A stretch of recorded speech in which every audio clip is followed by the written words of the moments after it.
एक समय की बात है। एक प्यारी सी लड़की थी जिसका नाम था आशा। उसकी जिंदगी पहले बहुत खूबसूरत थी। उसकी माँ उसे बहुत प्यार करती थी और उसके पापा उसकी हर छोटी बड़ी खुशी का ध्यान रखते थे। घर में हमेशा हंसी रहती थी।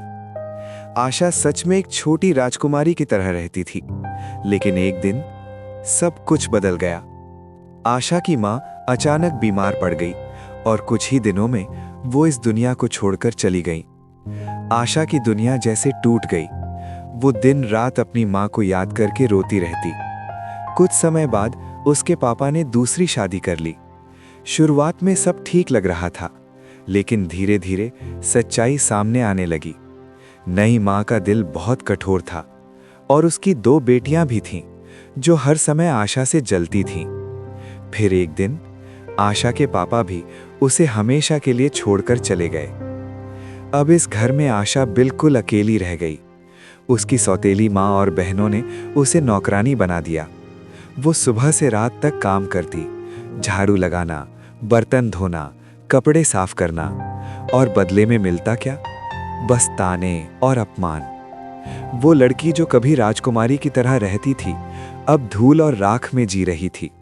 लेकिन उसके दिल में अभी भी एक छोटा सा सपना था। एक दिन उसकी किस्मत जरूर बदलेगी। एक दिन पूरे राज्य में एक बड़ी खबर फैल गई। राजमहल में एक भव्य नृत्य समारोह यानी बॉल होने वाला था। राजा चाहते थे कि उनका बेटा राजकुमार इस समारोह में अपने लिए एक सच्चे दिल वाली लड़की चुने। हर घर में निमंत्रण भेजा गया और वही निमंत्रण आशा के घर भी पहुंचा। जैसे ही सौतेली बहनों ने यह खबर सुनी, वे खुशी से उछल पड़ी। हम महल जाएंगे और राजकुमार हमसे ही शादी करेगा। आशा चुपचाप ये सब देख रही थी, लेकिन उसके दिल में भी एक छोटी सी उम्मीद जगी। उसने हिम्मत करके अपनी सौतेली माँ से पूछा, क्या मैं भी इस समारोह में जा सकती हूँ? सौतेली माँ ने चालाकी से मुस्कुराते हुए कहा, हाँ, अगर तुम सारे काम खत्म कर लो तो जा सकती हो। आशा के चेहरे पर खुशी आ गई। वो तुरंत काम में लग गई। झाड़ू लगाना, खाना बनाना, कपड़े धोना, वो बिना रुके काम करती रही। थक गई, लेकिन रुकी नहीं। आखिरकार उसने सारे काम पूरे कर लिए। वो दौड़ती हुई अपनी सौतेली माँ के पास गई। मैंने सब कर लिया, अब मैं भी जा सकती हूँ ना? लेकिन सौतेली माँ और बहनों ने जोर जोर से हंसना शुरू कर दिया। तुम इस हालत में महल जाओगी? उन्होंने उसके फटे पुराने कपड़ों का मजाक उड़ाया और फिर उसे घर में अकेला छोड़कर खुद महल के लिए निकल गईं। आशा दरवाजे पर खड़ी बस उन्हें जाते हुए देखती रही। उसकी आंखों में आंसू थे। वो धीरे धीरे जमीन पर बैठ गई और रोने लगी। तभी अचानक कमरे में एक चमकदार रोशनी फैलने लगी। आशा जमीन पर बैठी रो रही थी। उसके आंसू रुक ही नहीं रहे थे। तभी अचानक पूरा कमरा एक चमकदार रोशनी से भर गया। आशा ने डरते डरते पीछे मुड़कर देखा। उसके सामने एक जादुई परी खड़ी थी। परी ने मुस्कुराते हुए कहा, डर मत आशा, मैं तुम्हारी मदद करने आई हूं। आशा हैरान थी, लेकिन मेरे पास तो पहनने के लिए अच्छे कपड़े भी नहीं हैं। मैं महल कैसे जाऊं? परी ने अपनी जादुई छड़ी उठाई और बोली, जब दिल सच्चा हो तो जादू खुद रास्ता बना देता है। जैसे ही परी ने छड़ी घुमाई, एक कद्दू अचानक एक शानदार रथ में बदल गया। पास के चूहे सुंदर घोड़ों में बदल गए और फिर आशा के फटे पुराने कपड़े एक चमकदार राजकुमारी वाली ड्रेस में बदल गए। आशा खुद को देखकर हैरान रह गई। वो किसी रानी से कम नहीं लग रही थी। परी ने उसे एक सुंदर कांच की जूती भी दी, लेकिन फिर परी ने गंभीर होकर कहा, ध्यान रखना, ये जादू सिर्फ आधी रात यानी 12 बजे तक ही रहेगा। उसके बाद सब कुछ पहले जैसा हो जाएगा। आशा ने धीरे से सिर हिलाया। अब उसकी आंखों में आंसू नहीं, बल्कि उम्मीद और चमक थी। वो रथ में बैठी और महल की ओर चल पड़ी। आज उसकी जिंदगी बदलने वाली थी। महल आज रोशनी से जगमगा रहा था। हर तरफ सुंदर सजावट, चमकते झूमर और संगीत की धुनें गूंज रही थीं। राज्य की सबसे खूबसूरत लड़कियां वहां आई थीं। सबकी नजर सिर्फ एक पर थी, राजकुमार। सौतेली बहनें भी सज धज कर आई थीं। वे घमंड से इधर उधर देख रही थीं। आज तो राजकुमार हमसे ही शादी करेगा। तभी महल के बड़े दरवाजे धीरे धीरे खुले और अंदर आई एक रहस्यमयी, बेहद खूबसूरत लड़की। वो थी आशा। जैसे ही वो अंदर आई, पूरा हॉल शांत हो गया। हर कोई बस उसे ही देख रहा था।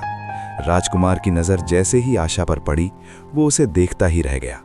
उसे ऐसा लगा जैसे उसने पहली बार किसी सच्चे दिल को देखा हो। राजकुमार धीरे धीरे आशा के पास आया और मुस्कुराते हुए अपना हाथ आगे बढ़ाया। क्या आप मेरे साथ नृत्य करेंगी? आशा ने हल्की सी मुस्कान के साथ उसका हाथ थाम लिया और दोनों नाचने लगे। उनका नृत्य इतना खूबसूरत था कि जैसे समय थम सा गया हो। आशा अपने सारे दुख भूल गई और पहली बार सच में खुश थी। लेकिन तभी उसकी नज़र घड़ी पर गई। 11:55 PM। उसे परी की बात याद आई। आधी रात होते ही जादू खत्म हो जाएगा। उसका दिल घबराने लगा। घड़ी की सुइयां तेजी से आगे बढ़ रही थीं। 12:58, 12:59। आशा का दिल जोर जोर से धड़कने लगा। उसे समझ आ गया, अब उसे तुरंत जाना होगा।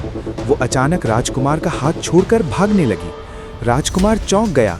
रुको, तुम कौन हो? लेकिन आशा रुकी नहीं। वो तेजी से सीढ़ियों की तरफ भागी। जैसे ही वो बाहर निकलने लगी, घड़ी में 12 बज गए और उसी पल जादू खत्म होने लगा। उसकी चमकदार ड्रेस वापस पुराने कपड़ों में बदलने लगी। रथ फिर से कद्दू बन गया। घोड़े वापस चूहे बन गए। भागते भागते उसके पैर से एक कांच की जूती निकलकर सीढ़ियों पर गिर गई। लेकिन आशा रुके नहीं। वो अंधेरे में कहीं गायब हो गई। राजकुमार दौड़ता हुआ पीछे आया, लेकिन तब तक बहुत देर हो चुकी थी। उसे सिर्फ एक चीज मिली, वो कांच की जूती। राजकुमार ने उसे उठाया और दिल में ठान लिया, मैं इस जूती की मालिक को ढूंढ कर ही रहूंगा, चाहे मुझे पूरे राज्य में क्यों ना ढूंढना पड़े। अगले ही दिन पूरे राज्य में एक ऐलान करवा दिया गया। जिस लड़की के पैर में ये कांच की जूती फिट आएगी, वही राजकुमार की रानी बनेगी। सैनिक घर घर जाकर जूती ट्राई करवाने लगे। आखिरकार वे आशा के घर भी पहुंचे। सौतेली बहनें बहुत खुश हो गईं। उन्होंने जल्दी जल्दी जूती पहनने की कोशिश की, लेकिन जूती किसी के पैर में फिट नहीं आई। तभी आशा धीरे धीरे आगे आई। क्या मैं भी कोशिश कर सकती हूं? सौतेली मां गुस्से में बोली, तुम, ये जूती तुम्हारे लिए नहीं है। लेकिन सैनिकों ने उसे मौका दिया। आशा ने जैसे ही जूती पहनी, वो बिल्कुल फिट आ गई। सब हैरान रह गए। फिर आशा ने अपनी दूसरी जूती भी निकालकर दिखा दी। अब सबको यकीन हो गया, वही रहस्यमयी लड़की थी। तभी राजकुमार खुद वहां पहुंचा। जैसे ही उसने आशा को देखा, वो मुस्कुरा उठा। आखिरकार मैंने तुम्हें ढूंढ लिया। आशा की आंखों में खुशी के आंसू आ गए।